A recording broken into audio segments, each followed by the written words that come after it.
Bienvenidos a este episodio.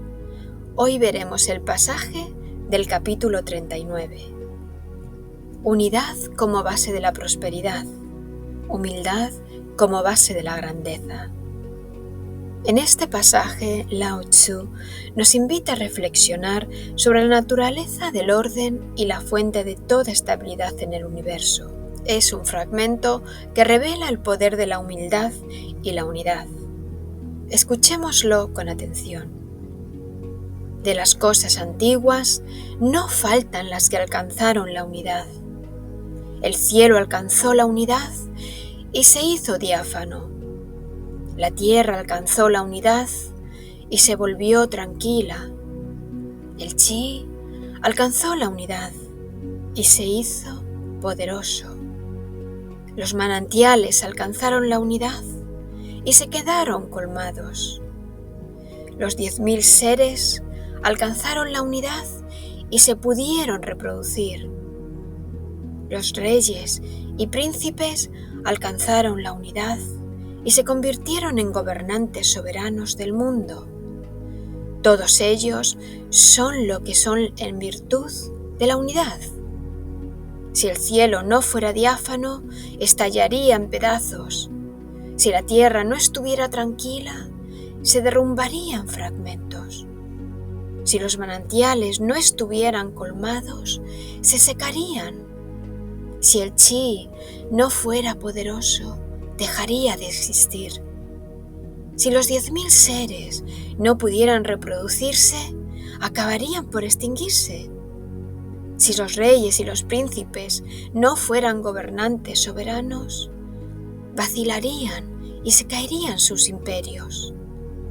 Por esto, la humildad es la raíz de la nobleza. Por ello, el pueblo se funda en la aristocracia. Es por esto por lo que los reyes y príncipes se denominan a sí mismos el desvalido, el ignorante y el indigno. Esto es porque ellos saben que dependen del humilde. Por lo tanto, el honor máximo es de aquel que no lo pretende. El sabio no prefiere ser como el jade, sino como el más vulgar guijarro. Este fragmento del Tao Te Ching nos habla de una verdad que a menudo ignoramos. La fortaleza no reside en el poder que se exhibe, sino en la unidad que se cultiva. Todo lo que es estable y duradero en el universo se basa en un principio fundamental de coherencia y de no división. La primera parte del pasaje es una serie de ejemplos sobre el poder de la unidad. La unidad es el estado en el que un ser se alinea con el Tao, con el flujo natural de la existencia. Es lo opuesto a la fragmentación, al conflicto. Cuando el cielo, la tierra, el chi y los seres vivos alcanzan esta unidad, pueden ser lo que están destinados a ser. El cielo es diáfano, la tierra es tranquila, el chi es poderoso.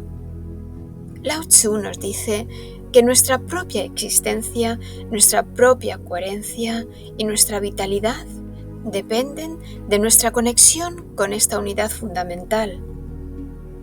La segunda parte nos advierte de lo que sucede cuando esta unidad se pierde. El cielo estalla, la tierra se derrumba.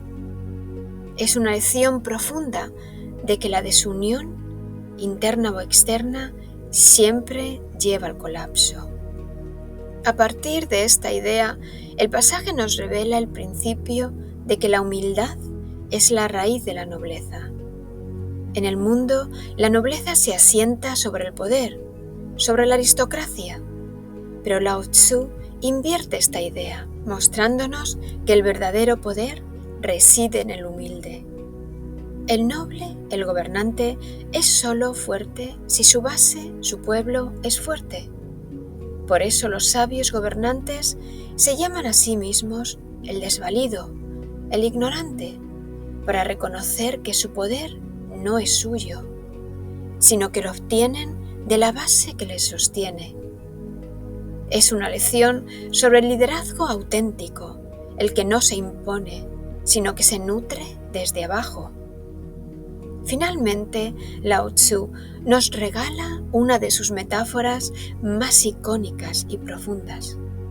El sabio no prefiere ser como el jade, sino como el más vulgar guijarro. El jade es una piedra preciosa, pulida, valorada y exhibida. El guijarro es una simple piedra, humilde, sin pretensiones, que pasa desapercibida. El sabio, en su sabiduría, no busca ser valorado o adornado. Prefiere la humildad y la autenticidad del guijarro. Su poder no reside en lo que la gente piensa de él, sino en lo que es, sólido, real y en paz. La meditación es el camino para encontrar esta unidad. Es la práctica de volver a nuestro centro, de calmar la mente que se fragmenta en 1000 pensamientos y preocupaciones. Al sentarnos, descubrimos la humildad de no ser especiales, de ser simplemente un ser humano, un guijarro en el inmenso río de la existencia. Y es en esa quietud y en esa humildad donde encontramos la verdadera fuerza que nos hace nobles. Gracias por acompañarme hoy. Si te ha gustado esta sesión, no olvides darle a me gusta y suscríbete para no perderte los próximos capítulos. Y comparte este vídeo para ayudar a más gente a conocer esta sabiduría y filosofía. Nos escuchamos pronto.